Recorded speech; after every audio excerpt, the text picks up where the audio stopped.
OP Rajbhar ने India गठबंधन पर जोरदार बोला हमला, लेकिन मायावती की राजभर ने मीडिया के सामने जमकर की तारीफ। राजभर बोले, ये लोग सिर्फ ड्रामा कर रहे हैं, बस मायावती ही जनाधार वाली नेता है, बाकी तो सब दिखावा है। आखिरकार क्यों राजभर कर रहे हैं मायावती की तारीफ? क्या मायावती बीजेपी करने जा रही ज्वाइन, या फिर है कोई और वजह? चलिए आपको बताते हैं राजभर ने आगे क्या कुछ कहा।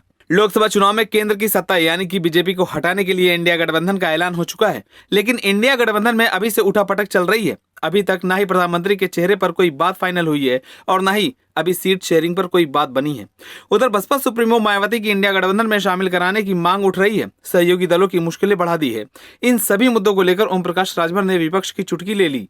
राजभर ने कहा कि ये लोग सिर्फ ड्रामा कर रहे हैं, चुनाव अलग अलग ही लड़ेंगे। इसके साथ ही ओपी राजभर ने एक बार फिर मायावती की जमकर तारीफ की है। वहीं ओपी राजभर ने अखिलेश के सीएम योगी की शरण में जाने की बात कहकर बड़ा आरोप लगाया। ओपी राजभर ने कहा कि मायावती जनाधार वाली नेता है और उनके शासन की पूरे देश में चर्चा होती है। आपको बता दें कि राजभर ने मायावती के शासनकाल की उस समय तारीफ की है जब वो खुद योगी मंत्रिमंडल में जगह बनाने के लिए लगे हुए हैं। ओम प्रकाश राजभर ने इंडिया गठबंधन के दलों को लेकर कहा कि सेटिंग की दूर की बात, वो आपस में ही लड़ रहे हैं। उन्होंने कहा कि ममता अलग ताल ठोक रही हैं, केजरीवाल अलग कह रहे हैं कि हम पंजाब और दिल्ली में अकेले चुनाव लड़ेंगे, उधर अखिलेश कह रहे हैं यूपी में अकेले लड़ेंगे। राजभर ने आगे कहा कि गठबंधन कहाँ है, ये सिर्फ ड्रामा कर रहे हैं। आगे आने वाले दिनों में यह सभी अलग अलग ही चुनाव लड़ेंगे। इसके साथ ही ओपी राजभर ने विपक्षी दलों से अपना सुझाव भी साझा किया है। राजभर ने कहा कि ये सभी दल 15 जनवरी को बीएसपी सुप्रीमो मायावती के जन्मदिन पर शरण गच्छामी होकर उन्हें तोहफा दे दें। मायावती के जन्मदिन पर ये सभी लोग वहां जाकर नारा लगाएं कि मायावती जी संघर्ष करो, हम तुम्हारे साथ हैं। तभी इन लोगों का गठबंधन होगा और आगे चल पाएगा, वरना यह इंडिया गठबंधन चलने वाला नहीं है। इसके साथ ही सुभाष मुखिया ने मायावती की जमकर तारीफ करते हुए उन्हें राष्ट्रीय नेता होने के साथ ही एक जनाधार वाली नेता भी बताया। राजभर ने आगे कहा कि मायावती कुशल शासक रही हैं और उनके शासनकाल की चर्चा पूरे देश में होती है, इसलिए उनके नाम पर कोई झगड़ा नहीं होना चाहिए। ममता, सोनिया गांधी सभी मायावती का समर्थन कर देंगी। उन्होंने कहा कि मायावती, सोनिया गांधी और ममता बनर्जी मिलकर नारी एकता जिंदाबाद का नारा लगा दें तो कोई टिक नहीं पाएगा। वहीं बीजेपी को लेकर ओपी राजभर ने कहा कि एनडीए गठबंधन के सभी दल अपनी अपनी तैयारियों में जुटे हुए हैं। एनडीए गठबंधन में ना ही सीट का कोई झगड़ा है और ना ही नेता का कोई झगड़ा है।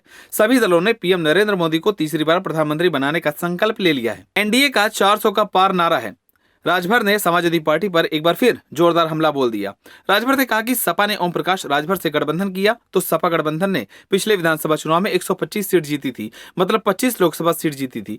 उन्होंने आगे कहा कि अगर ओम प्रकाश राजभर समाजवादी पार्टी के साथ नहीं होता तो हाल पता चल जाता। इतना ही नहीं, राजभर ने आगे कहा कि अगर इस बार के चुनाव में सपा ने मायावती का नारा नहीं लगाया तो खाता भी नहीं खुलेगा। इसके साथ ही ओपी राजभर ने कहा कि समाजवादी पार्टी के नेता ने मन बना लिया है कि हम हट के 2024 चुनाव में नरेंद्र मोदी को प्रधानमंत्री बनाएंगे।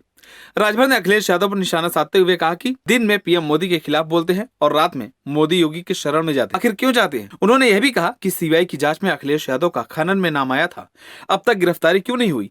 1 दिसंबर को सदन में रिवर फ्रंट घोटाले को लेकर मुख्यमंत्री योगी आदित्यनाथ ने कहां घोटाला हुआ, इसका पूरा ब्यौरा दिया। आखिर अब तक क्यों बचे हुए हैं अखिलेश यादव? जब सब कुछ खुल चुका है तो कैसे बचे हैं अखिलेश यादव? इससे साफ है कि रात को सपा मुखिया गुलदस्ता लेकर सीएम योगी की शरण में चले जाते हैं।